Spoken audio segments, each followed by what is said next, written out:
నీ తర్వాతే దేవా నాకు ఏదైనా, నేను ఏ స్థితిలో ఉన్న నన్ను ప్రేమించావు.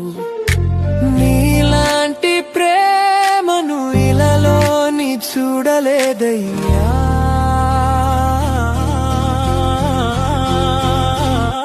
స్నేహితులందరూ దూరమైన వేళ నన్ను హత్తుకొని నిజమైన ప్రేమని జీవితంలో చూపించావు.